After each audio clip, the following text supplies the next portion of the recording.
हम बात कर रहे हैं रिप्रोडक्टिव हेल्थ के बारे में। रिप्रोडक्शन से रिलेटेड जो भी सारी समस्याएं हैं या जो भी हमारी ऑर्गन से रिलेटेड एस्पेक्ट्स हैं उन सभी के बारे में बात कर रहे हैं। तो उनमें से एक इम्पॉर्टेंट एस्पेक्ट आता है जो रिप्रोडक्शन को अफेक्ट करता है, उसे कहते हैं इनफर्टिलिटी। इनफर्टिलिटी मतलब किसी भी कारण की वजह से प्रेगनेंसी का पॉसिबल ना हो पाना, और उस चक्कर मतलब इसके कारण आपका जब बेबी का जन्म नहीं हो पाता है तो इस प्रोसेस को हम कहते हैं इनफर्टिलिटी। एक तरह की अनेबिलिटी है जिसके कारण आप चाइल्ड प्रोड्यूस नहीं कर सकते हैं in spite of unprotected sexual cohabitation. मतलब सेक्सुअल रिलेशनशिप भी स्टेबलिश हो पा रहे हैं, अनप्रोटेक्टेड है मतलब स्पर्म की एंट्री भी हो रही है ओवम की तरफ, लेकिन फिर भी उसके बाद भी चाइल्ड का प्रोडक्शन नहीं हो पा रहा है। तो इस तरह की इनएबिलिटी को हम इनफर्टिलिटी कह सकते हैं। मेल और फीमेल में ये दोनों में हो सकती है। एक सोशल डिलेमा बना हुआ है कि इसके पीछे सिर्फ फीमेल ही रिस्पॉन्सिबल होती है, लेकिन अगर कई सिनेरियो में देखा जाए तो इसके पीछे मेल का भी हाथ होता है, और मोस्टली केसेस होते हैं जिनमें मेल की वजह से इनफर्टिलिटी हो जाती है। तो सिर्फ इसके लिए फीमेल ही रिस्पॉन्सिबल नहीं है, अलग अलग रीजन्स हैं जो इसको कॉज करते हैं इस इनफर्टिलिटी को। तो कई रीजन्स हो सकते हैं जिनमें से physical, cognitive, drugs and immunological जैसे रीजन्स हो सकते हैं। हमें पता है कि जब भी रिप्रोडक्शन की प्रोसेस होती है तो उसमें अलग अलग स्टेप्स इन्वॉल्व होते हैं, जैसे कि गैमेटोजेनेसिस होती है, जो आपके सेक्सुअल ऑर्गन्स है उनका डेवलपमेंट इसमें इंक्लूडेड है। इसके बाद बात आती है फर्टिलाइजेशन की, मतलब इंसेमिनेशन के बाद फर्टिलाइजेशन की प्रोसेस, और उसके बाद इम्प्लांटेशन। तो इन किसी में से भी अगर एक स्टेप आपका बैरियर मतलब स्टॉप होता है या सीज होता है तो वो आगे जाके कॉज कर सकता है इनफर्टिलिटी। मतलब या तो आपके गैमेटोजेनेसिस ना हो पाए, ऑर्गन्स में सही तरीके से मेल और फीमेल गैमेट का फॉर्मेशन ही ना हो, उसके बाद आपके रिप्रोडक्टिव ऑर्गन्स जो है वो सही तरीके से काम ना कर रहे हो, उनमें किसी तरह का इन्फेक्शन हो, किसी तरह की जो उनकी मैकेनिज्म है वो मतलब क्या कह सकते हैं ऑल्टर हो सकती है। इसके बाद जो गैमेट ट्रांसफर की प्रोसेस है उसमें कहीं ना कहीं दिक्कत आ सकती है। फिर उसके बाद फर्टिलाइजेशन, इम्प्लांटेशन, अगर कहीं भी ये चीज होती है तो वो इनफर्टिलिटी कॉज कर सकती है। फिजिकल रीजन की बात करें तो अलग अलग तरह के रीजन हो सकते हैं। मेल्स में अगर बात करें तो हमें पता है कि टेस्टिस में स्पर्म का फॉर्मेशन हो रहा है, तो टेस्टिस अगर सही तरीके से फंक्शनिंग नहीं कर रहे हैं, सेमिनिफेरस ट्यूब्यूल्स जो कि स्पर्मेटोजेनेसिस का काम करती हैं, उनमें किसी तरह की मतलब डिफेक्ट है या किसी भी तरह की मैकेनिज्म से रिलेटेड प्रॉब्लम है जो कि सही तरीके से स्पर्म का फॉर्मेशन नहीं कर पा रहे हैं, या जो गैमेट ट्रांसफर हो रहा है जब, तो स्पर्म पूरी काउंट नहीं है, स्पर्म काउंट जितना की होना चाहिए वो स्पर्म काउंट नहीं है आपके पास डेफिनेट नंबर में, तो वो आगे कॉज कर सकता है इनफर्टिलिटी को। कई अलग रीजन हो सकते हैं, जैसे कि कोई वायरल या बैक्टीरियल डिसीज हो सकती है जेनाइटल ट्रैक्ट में, या जो आपकी इस प्रोसेस को इनिबिट करने का काम करती है, ट्रांसफर में मतलब रुकावट डाल सकती है, बैरियर डाल सकती है। और कई तरह के हार्मोनल चेंजेस होते हैं बॉडी के अंदर। हमें पता है कि हार्मोनल कंट्रोल बहुत ज्यादा इंपॉर्टेंट होता है रिप्रोडक्शन की प्रोसेस में, जो कई तरह की प्रोसेस को स्टार्ट करने का काम करता है, उनको इंड्यूस करने का काम करता है। तो अगर हार्मोनल सीक्रेशन सही तरीके से नहीं होता है तो ये भी इनफर्टिलिटी का कारण बन सकता है किसी ना किसी तरीके से, कि ये गैमेटोजेनेसिस को सही से नहीं करा पा रहा है, जो भी मतलब सेक्सुअल रिलेशनशिप के टाइम पर जो भी एजेकुलेशन है वो मतलब प्री मैच्योर एजेकुलेशन हो रहा है, सही टाइम पे नहीं हो पा रहा है, वेजाइना के अंदर नहीं हो पा रहा है, टाइम से रिलेटेड प्रॉब्लम है। तो ये सारी चीजें इनफर्टिलिटी को कॉज कर सकती हैं। कॉन्जेनाइटल मतलब डिसीज हो जाए कोई भी जेनाइटल ट्रैक्ट से रिलेटेड, जिनमें से कई सारी हो सकती हैं, बैक्टीरियल हो सकते हैं इन्फेक्शन, वायरल हो सकते हैं, फंगल इन्फेक्शन हो सकते हैं, जो भी अल्कोहलिक पर्सन होते हैं, मैरिजुआना वगैरह यूज करते हैं, तो उनकी इनफर्टिलिटी में कमी आ जाती है, स्पर्म काउंट कम हो जाते हैं, सही तरीके से एजेकुलेशन नहीं हो पाता, प्री मैच्योर एजेकुलेशन होता है। तो इन सभी कारणों की वजह से इनफर्टिलिटी हो सकती है। तो इसी तरह से फीमेल में अगर ओवम का फॉर्मेशन सही तरीके से नहीं हो पा रहा है, ओवम मेल फंक्शनिंग कर रहा है, या ओवम रिलीज नहीं हो पा रहा है ओवरी से और मूव नहीं कर पा रहा है फैलोपियन ट्यूब की तरफ, और इस जो जेनाइटल ट्रैक्ट है फीमेल का, अगर उसकी एसिडिटी ज्यादा है तो वो सारे स्पर्म्स को मार सकती है, जो स्पर्म्स है उनकी मोटिलिटी हो सकता है कम हो।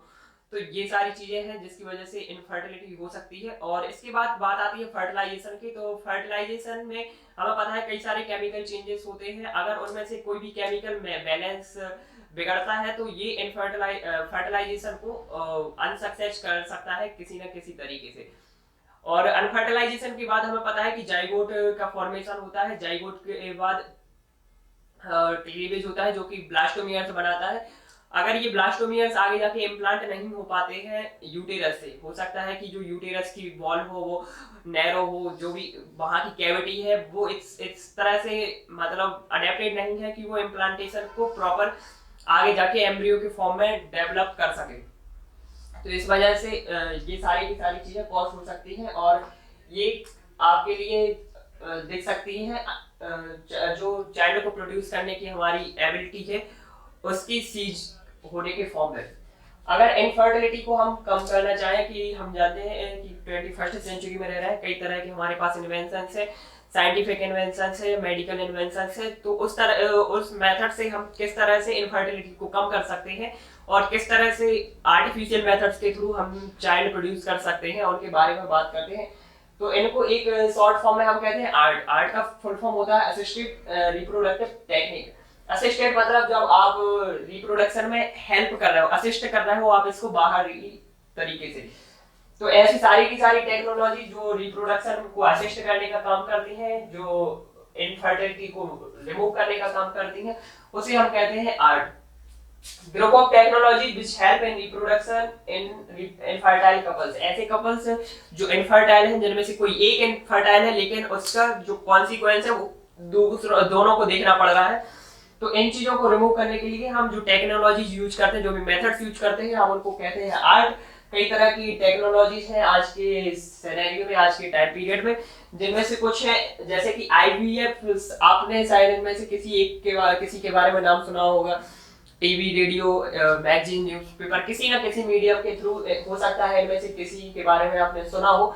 तो इनमें से फर्स्ट है IVF, जिसे हम कहते हैं इन विट्रो फर्टिलाइजेशन। इसका पूरा नाम है इन विट्रो फर्टिलाइजेशन। अभी बात करेंगे कि इन विट्रो क्या होता है, इन विवो क्या होता है, सारी चीजें हैं। फिर इसके बाद सेकंड है जिफ्ट, जिसका फुल फॉर्म है जाइगोट इंट्राफैलोपियन ट्रांसफर। तो थोड़ा अगर आप मतलब टर्म को रिलेट कर पा रहे हैं तो आप इनके मीनिंग अपने आप निकाल सकते हैं कि किस तरह से ये काम करते होंगे। फिर इसके बाद गिफ्ट है। गिफ्ट का पूरा नाम होता है गैमीट इंट्राफैलोपियन ट्रांसफर। और इसके बाद आती है IUI, मतलब इंट्रायूटेराइन इंसेमिनेशन। और सबसे लास्ट है ICSI, जिसका फुल फॉर्म होता है इंट्रासाइटोप्लाज्मिक स्पर्म इजैकुलेशन या इंजेक्शन। तो सबसे पहले बात करते हैं हम IVF के बारे में। IVF मतलब इन विट्रो फर्टिलाइजेशन। तो एक नॉर्मल कंडीशन में जब भी फर्टिलाइजेशन होता है वो बॉडी के अंदर होता है, हमें पता है ये फैलोपियन ट्यूब के अंदर होता है। अगर ह्यूमन की बात करें तो फर्टिलाइजेशन जो नॉर्मल कंडीशन है वो फैलोपियन ट्यूब के अंदर होता है। लेकिन IVF एक ऐसी टेक्नोलॉजी है जहां पे स्पर्म और ओवम को फ्यूज किया जाता है बॉडी से बाहर। लेकिन कंडीशंस इस तरह से सेटअप की जाती हैं कि वो जो मतलब नॉर्मल कंडीशन होती है ह्यूमन बॉडी के अंदर या यूटेरस के फैलोपियन ट्यूब के अंदर फर्टिलाइजेशन के टाइम पर उनको स्टेबलिश करने का काम किया जाता है, ताकि वो किसी तरह से जो नेचुरल प्रोसेस है वो अल्टर ना हो और एम्ब्रियो एक नॉर्मल फॉर्म में डेवलप हो सके। तो हम जब भी मतलब फर्टिलाइजेशन की बात आती है बॉडी से बाहर या बाहर की तरफ चीजें होती है, बॉडी से बाहर की तरफ जब भी चीजें हैं तो उन्हें हम इंडिकेट करते हैं टर्म विट्रो से, इन विट्रो। तो इसे हम कहते हैं in vitro fertilisation carried out outside the body in similar conditions as in body. जैसी कंडीशंस बॉडी के अंदर है वैसी ही कंडीशन हम बाहर सेट करते हैं और वहां पे फर्टिलाइजेशन का काम कराते हैं। Developed embryo is transferred and implanted into uterus of mother. तो हम फर्टिलाइजेशन का काम बाहर कराते हैं, लेकिन जो प्रॉपर डेवलपमेंट होता है, जो इम्प्लांटेशन होता है वो होता है बॉडी के अंदर, मतलब जो ऑर्गन उसके लिए स्पेसिफाई है जिसे हम यूटेरस कहते हैं। तो ये सारे के सारे आगे के जो इवेंट्स हैं वो बॉडी के अंदर ही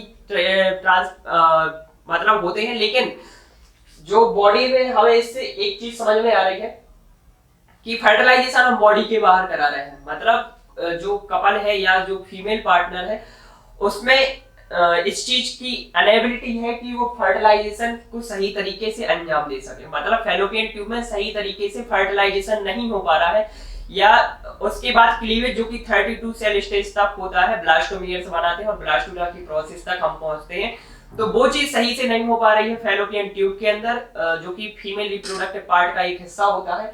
तो हम सिर्फ इतनी प्रोसेस को बॉडी के बाहर करा रहे हैं।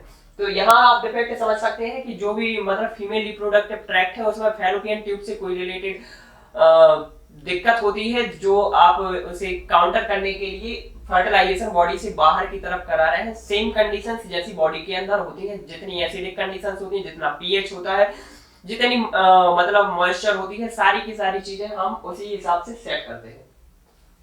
इसके बाद आती है गिफ्ट, जिसे हम कहते हैं जाइगोट इंट्राफैलोपियन ट्रांसफर। तो zygote up to 8 blastomeres is transferred in fallopian tube. तो जाइगोट की अलग अलग स्टेजेस होती हैं, जो मतलब दो सेल्स फ्यूज होती हैं आपस में, स्पर्म और ओवम, उनको हम साथ में मिला के कहते हैं जाइगोट। तो जब ये लगभग 8 ब्लास्टोम ईयर्स तक डेवलप हो जाता है तो इस टेक्निक में 8 ब्लास्टोम ईयर वाले जाइगोट को ट्रांसफर कर दिया जाता है फैलोपियन ट्यूब के अंदर, और इसके बाद जो भी डेवलपमेंट होगा, जो भी सेल फॉर्मेशन होगा, जो भी सेल डिफरेंशिएशन होगा, वो बॉडी के अंदर ही होगा। मतलब पहले 8 से 16 ब्लास्टोम ईयर बनाएगा, उसको रीअरेंज करेगा और इम्प्लांट हो जाएगा यूटेरस के अंदर। फिर वहां पे सेल फॉर्मेशन होगा और सेल डिफरेंशिएशन होगा, जिसकी वजह से ऑर्गेनोजेनेसिस होती है। इसके बाद थर्ड है गिफ्ट गैमेट इंट्राफैलोपियन ट्रांसफर। तो यहाँ पे गैमेट को ट्रांसफर किया जाता है। दो तरह के गैमेट होते हैं, एक मेल गैमेट होता है जिसे स्पर्म कहते हैं, और फीमेल गैमेट होता है जिसे ओवम कहते हैं। Sperm and ovum transferred into fallopian tube, it is called as in vivo fertilisation. यहाँ पे एक दिक्कत ये है कि आप समझ सकते हैं कि किस तरह का डिफेक्ट है। आप स्पर्म को बाहर से ले जा रहे हैं एंड ओवम को बाहर से ले जा रहे हैं फैलोपियन ट्यूब के अंदर। मतलब एक डिफेक्ट ये है कि हो सकता है जो फीमेल बॉडी है वो ओवम प्रोड्यूस करने में अनसक्सेसफुल रहती है कहीं ना कहीं से, या ओवम प्रोड्यूस नहीं कर पा रही है, और स्पर्म से भी रिलेटेड ये प्रॉब्लम हो सकती है कि स्पर्म सही तरीके से रिलीज नहीं किए जा रहे हैं और आपको स्पर्म की जरूरत पड़ी है बॉडी के अंदर ले जाने की। तो फैलोपियन ट्यूब में स्पर्म और ओवम दोनों को मतलब फैलोपियन ट्यूब के अंदर ट्रांसफर किया जाता है, और इसे हम कहते हैं इन विवो फर्टिलाइजेशन। जब बॉडी के अंदर फर्टिलाइजेशन कराया जाता है आर्टिफिशियली तो हम इसे कहते हैं इन विवो फर्टिलाइजेशन, और जब बॉडी से बाहर आर्टिफिशियली फर्टिलाइजेशन कराया जाता है तो हम उसे क्या कहते हैं, इन विट्रो फर्टिलाइजेशन। तो इन विवो फर्टिलाइजेशन में आपको स्पर्म और ओवम की जरूरत होगी, आप इसको फैलोपियन ट्यूब के अंदर ट्रांसफर करोगे, इनके अंदर फर्टिलाइजेशन कराने की कोशिश करेंगे, जिसको हम कहते हैं in vivo fertilisation, fusion of gametes with in female. इसके बाद बात आती है एक छोटी सी प्रोसेस है जिसे हम कहते हैं आईयूआई, इंट्रा यूटेराइन इंसेमिनेशन, कि जब यूटेरस के अंदर ही आप इंसेमिनेशन कराते हैं। Procedure to form an embryo in lab in which a sperm is injected into the ovum। जब स्पर्म को इंजेक्ट किया जाता है ओवम के साथ, स्पर्म को इंजेक्ट किया जाता है ओवम के साथ आर्टिफिशियली, जो नॉर्मल प्रोसेस होती है उसे फर्टिलाइजेशन कहते हैं, लेकिन जब आप इसे आर्टिफिशियली इंजेक्ट कर रहे हैं ओवम में और इसको एक एम्ब्रियो के फॉर्म में डेवलप कर रहे हैं लैब के अंदर, तो हम इसे क्या कहते हैं, इंट्रा यूटेराइन इंसेमिनेशन। फिर इसके बाद एक बात आती है आईसीएसआई, इंट्रासाइटोप्लाज्मिक स्पर्म इंजेक्शन। जो सीमेन है उसे कलेक्ट किया जाता है हस्बैंड से या किसी डोनर से, मतलब वो ट्रांसफर करने में अनसक्सेसफुल रहा है, हो सकता है कि उसे प्री एजेकुलेशन हो, प्री मैच्योर एजेकुलेशन होता हो और वो ट्रांसफर नहीं हो पा रहा है वेजाइनल ट्रैक्ट के अंदर या वेजाइना के अंदर, तो इसके लिए हम क्या करते हैं, सीमेन को कलेक्ट करते हैं हस्बैंड से और उसे आर्टिफिशियली इंट्रोड्यूस कराते हैं वेजाइना के अंदर या यूटेरस के अंदर। और यहाँ पे डोनर की बात आई है तो डोनर से भी जब मतलब हेल्दी स्पर्म प्रोड्यूस करने में हस्बैंड या जो भी मेल पार्टनर है वो असफल रहा है या फेल रहा है, तो हमें जरूरत पड़ती है एक ऐसे डोनर की या ऐसा स्पर्म प्रोड्यूस करने वाले की जो आपके लिए हेल्दी स्पर्म दे सके, जो ओवम से ओवम को फर्टिलाइज करने का काम करा सके। अगर आपने एक मूवी देखी होगी विक्की डोनर, तो आप उससे ज्यादा जल्दी कनेक्ट कर सकते हैं, जहां पे एक आदमी है और वो एक निश्चित इंटरवल पे अपने स्पर्म डोनेट करता है एक मेडिकल सेंटर में। तो सीमेन कलेक्टेड फ्रॉम हस्बैंड और donor is artificially introduced either in vagina और यूटेरस। तो सीधी सी बात है, सीमेन कलेक्ट किया जाएगा और इसको वेजाइना या यूटेरस के अंदर ट्रांसफर करने का काम किया जाता है। फिर इसके बाद यहाँ पे एक छोटी सी प्रोसेस दी हुई है जिसे हम कहते हैं टेस्ट ट्यूब बेबी। तो test tube baby in vitro fertilisation का ही एक छोटा सा एग्जांपल है। इन विट्रो फर्टिलाइजेशन मतलब जब बॉडी की बाहर फर्टिलाइजेशन कराया जाता है, लेकिन जो कंडीशंस है वो बॉडी के अकॉर्डिंग ही सेट की जाती है। इसका एग्जांपल है टेस्ट ट्यूब बेबी, जहां पर फर्टिलाइजेशन कराया जाता है टेस्ट ट्यूब के अंदर और उसको आर्टिफिशियल कंडीशंस में डेवलप किया जाता है 32 सेल स्टेज तक, और फिर इसके बाद इम्प्लांट कर दिया जाता है यूटेरस के अंदर ताकि वो प्रॉपर तरीके से डेवलप हो सके और इम्प्लांटेशन कर सके। तो मतलब सिर्फ हमें फर्टिलाइजेशन कराना है यहाँ पर और थोड़ा सा उसमें क्लीवेज कराना है। उसके बाद बॉडी के पास अपनी कैपेसिटी है या कैपेबिलिटी जितनी है कि वो उसे एम्ब्रियो के फॉर्म में डेवलप कर सकता है। यहाँ पे सिर्फ उसे दिक्कत आ रही है फर्टिलाइजेशन के केस में, तो उसे हम आर्टिफिशियली करा रहे हैं। Unfertilised egg removed and kept under sterile conditions. तो जो भी एग होता है ओवम जिसे हम कहते हैं उस और शुरुआत में जब ये अनफर्टिलाइज्ड होता है मतलब स्पर्म से मिला नहीं होता है, तब इसे हम कहते हैं अनफर्टिलाइज्ड एग। तो इसे हम रिमूव करते हैं ओवरी से और इसको स्टीराइल कंडीशंस में रखते हैं। स्टीराइल कंडीशंस मतलब इस तरीके की उसमें कोई इन्फेक्शन ना हो या कोई भी फॉरेन पार्टिकल्स वहां तक एंटर ना कर सके, तो वो कंडीशंस कहलाती हैं स्टीराइल कंडीशन। इसको हम रखते हैं टेस्ट ट्यूब के अंदर, इसलिए इसको कहा जाता है टेस्ट ट्यूब बेबी।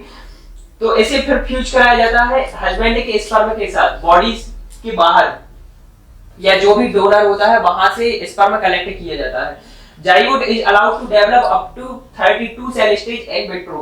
जो आपकी बाहर या लैब की कंडीशंस है जो भी आपने सेटअप किया है वहां उस कंडीशंस में 32 सेल स्टेज तक जाइगोट को अलाउ करते हैं कि वो डेवलप कर सके। उस डेवलपमेंट के बाद आप इसे इम्प्लांट कर देते हैं वैसा उसी कंडीशंस में बॉडी के अंदर, और उसके बाद उसका प्रॉपर डेवलपमेंट होता है। कभी कभी जब मतलब यूटेरस इस तरह से है आपकी या फीमेल रिप्रोडक्टिव पार्ट रिस्पॉन्स नहीं कर रहा है कि वो डेवलप नहीं कर रहा है, उस एम्ब्रियो उस मतलब जो जाइगोट है आपका 32 ब्लास्टोमियर वाला जाइगोट जो कि इसे डेवलप नहीं कर रहा है एम्ब्रियो के फॉर्म में या फीटस के फॉर्म में, तो आपको क्राई की कोख लेनी पड़ती है, जिसके इस कॉन्सेप्ट के बारे में शायद आपने सुना होगा। और इस प्रोसेस को हम कहते हैं सरोगेसी। सरोगेसी मतलब जब फीमेल बॉडी उस तरीके से कैपेबल नहीं है कि उसे एम्ब्रियो के फॉर्म में डेवलप कर पाए, तो हम किसी दूसरे फीमेल के बॉम्ब को यूज करते हैं या उसकी यूटेरस को यूज करते हैं हाउसिंग की तरह, जहां पे चाइल्ड का डेवलपमेंट हो सकता है 9 मंथ तक, और उसके बाद वो एक बेबी को जन्म देता है देती है फीमेल। लेकिन बस ये है कि जो भी फीमेल है या मेल है, जैसे कोई पार्टनर है, एक मेल है और एक फीमेल है, तो फीमेल एग प्रोड्यूस कर सकती है लेकिन उसके पास ये कैपेसिटी नहीं है कि वो उसे एम्ब्रियो के फॉर्म में डेवलप कर सके। तो एग उसी का होगा, स्पर्म उसके पार्टनर का होगा, बस कंडीशंस बाहर होंगी और उन्हें ट्रांसप्लांट किया जाएगा किसी थर्ड मदर में, जिसे हम सरोगेट मदर भी कहते हैं। लेकिन इंडिया में कई सारे मोरल इश्यूज हैं, सोशल इश्यूज हैं जिसके कारण ऐसे थोड़ी एक्सेप्टेंस नहीं है सोसाइटी में इसकी। टेस्ट ट्यूब बेबी खैर अब बहुत बड़े एक्सटेंट तक काम करने लगा है इंडिया में, और वर्ल्ड में तो पहले से ही करता आ रहा है। अगर इंडिया में फर्स्ट टेस्ट ट्यूब बेबी की बात की जाए तो वो है कनुप्रिया अग्रवाल, जो कि 1978 में इसे इनको जनरेट फॉर्म किया गया था टेस्ट ट्यूब के थ्रू। तो ये एक आइडिया था इनफर्टिलिटी के बारे में। और आर्ट जो कि असिस्टेड रिप्रोडक्टिव टेक्निक्स हैं जिनके थ्रू आप इनफर्टिलिटी को दूर कर सकते हैं, और कई सारी इसमें टेक्निक्स है जैसे IVF है, गिफ्ट है, IUI, ICSI, और इनका एक एग्जांपल है टेस्ट ट्यूब बेबी।